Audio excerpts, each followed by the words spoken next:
Assalamualaikum warahmatullahi wabarakatuh. Perkenalkan, nama saya Peter Tandisau, STB 182420, kelas I. Pada kesempatan kali ini, saya akan menjelaskan tentang materi software as a service, platform as a service, dan yang terakhir adalah infrastruktur as a service. Yang pertama, kita masuk ke materi yang pertama, yaitu software as a service. Pengertian. Nah, perangkat lunak sebagai layanan adalah lisensi perangkat lunak dan model pengiriman di mana perangkat lunak dilisensikan berdasarkan langganan di hosting secara terpusat. Nah, sebagian orang mungkin belum terlalu paham dengan apa itu SaaS. Tanpa disadari, SaaS sangatlah akrab dengan kehidupan sehari-hari. Misalnya ada Office, Google DOCS, dan lain sebagainya. Hanya membutuhkan beberapa sentuhan pada smartphone atau klik pada PC dan laptop.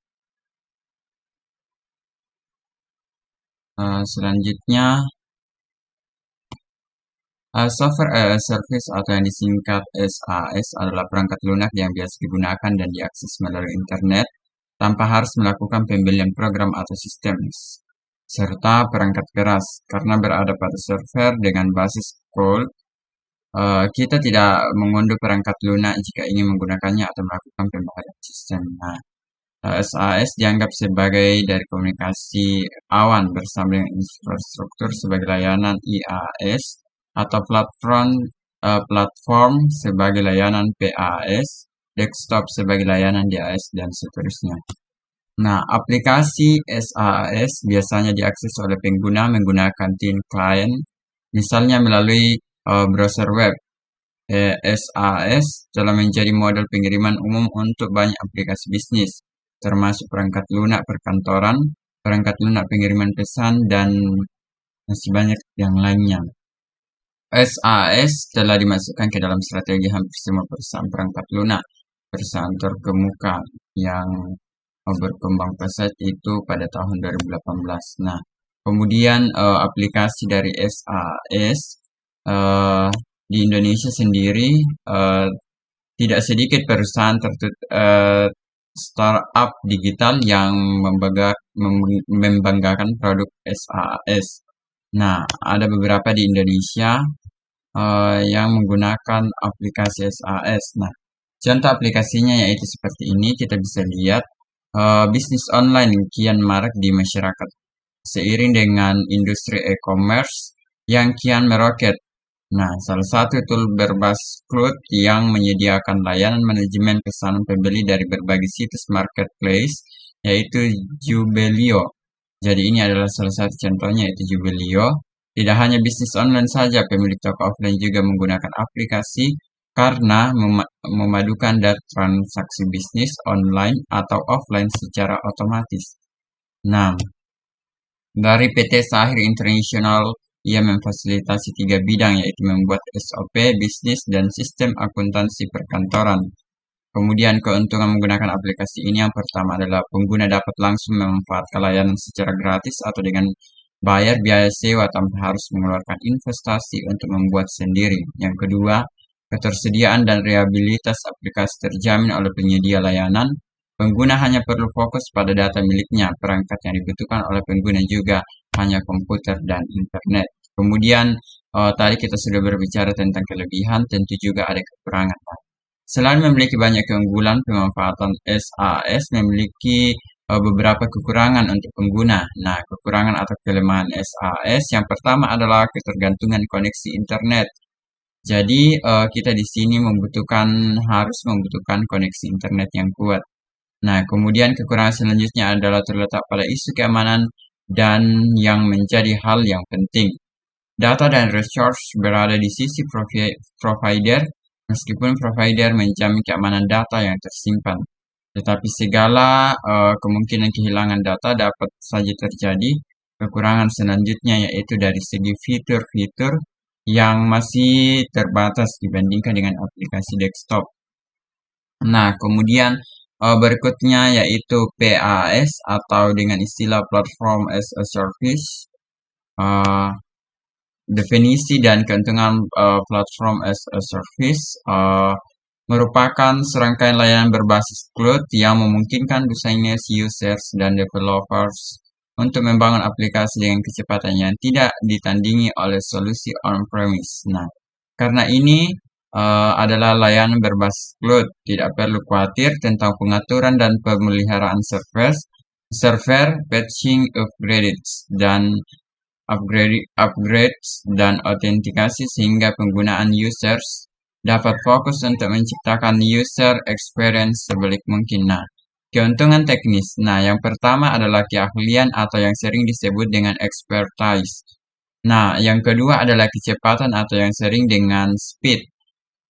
PAS langsung menggunakan sistem tanpa jeda waktu pengaturan atau developer akan dapat mengakses tools, template, code libraries, dan dapat mengurangi waktu rilis. Nah, misalnya ketika kita membuat aplikasi yang kuat dari komponen drag and drop, termasuk standar fields, laporan, dan grafik. Kemudian yang ketiga adalah biaya atau cost.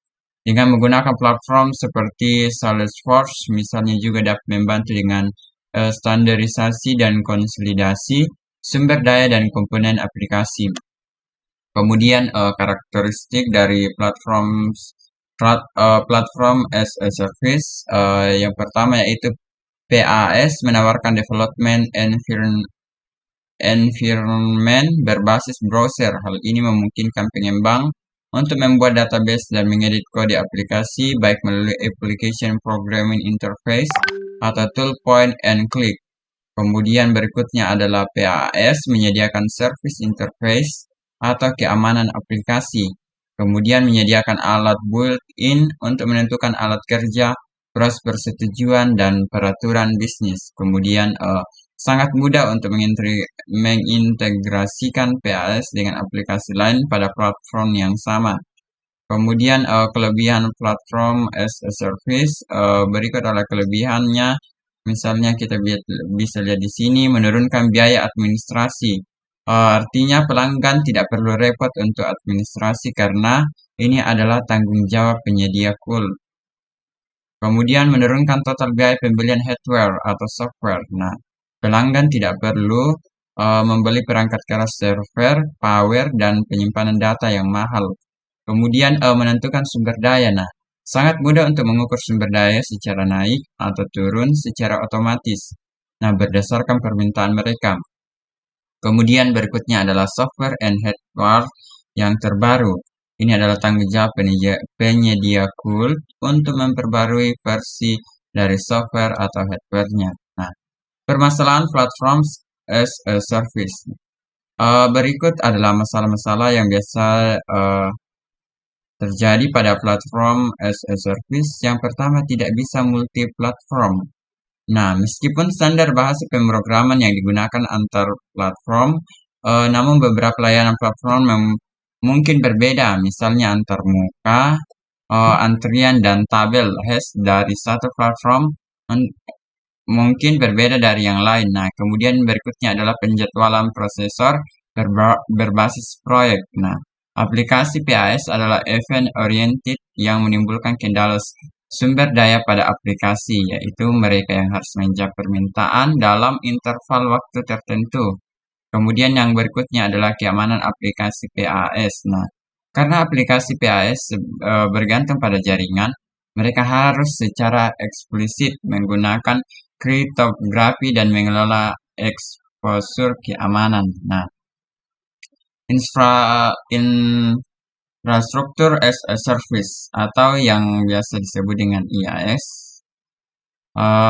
Pengertiannya adalah secara singkat, Teach Target mengatakan bahwa infrastruktur as a service atau yang disingkat dengan IaaS adalah bentuk cloud computing yang menyediakan sumber daya komputasi vital melalui internet.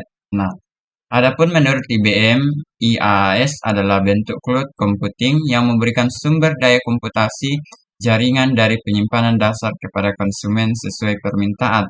Bahkan beberapa pengertian yang lainnya. Maka dapat kita simpulkan bahwa IaaS merupakan layanan cloud yang pada dasarnya merupakan server fisik dan komputer virtual. Nah, karakteristik dari IaaS yang pertama itu dapat diakses oleh banyak pengguna. Kemudian hemat biaya, kemudian biaya bervariasi tergantung penggunaan perusahaan. Kemudian yang berikutnya adalah layanan sangat scalable. Kemudian bisa diakses oleh banyak pengguna dalam satu network. Perusahaan tetap punya kendali penuh atas infrastrukturnya atau fleksibel. Kemudian kelebihan IaaS. Nah, yang pertama adalah mengurangi biaya modal. Bagi startup atau perusahaan yang baru berdiri, modal selalu menjadi hal yang amat diperhitungkan. Nah, IaaS adalah pilihan yang menarik karena hemat biaya. Kamu tidak perlu mengeluarkan biaya tambahan membeli komputer atau peralatan server baru. Kemudian yang kedua adalah cepat menyesuaikan kondisi. Nah, IaaS memungkinkan perusahaanmu untuk meningkatkan sumber daya secara cepat dalam kondisi tertentu seperti ditulis Microsoft. Nah, kemudian berikutnya adalah kekurangan IaaS.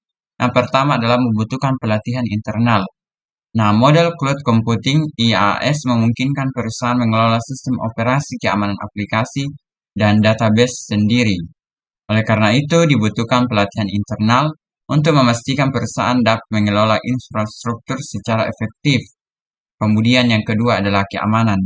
Nah, meskipun infrastruktur dikelola penuh oleh perusahaan, IaaS tetap saja rentan terhadap masalah keamanan. Ancaman keamanan dapat bersumber dari host atau virtual machine lainnya. Kemudian itu saja penjelasan dari saya. Sekian dan terima kasih. Semoga video ini dapat bermanfaat bagi kita semua.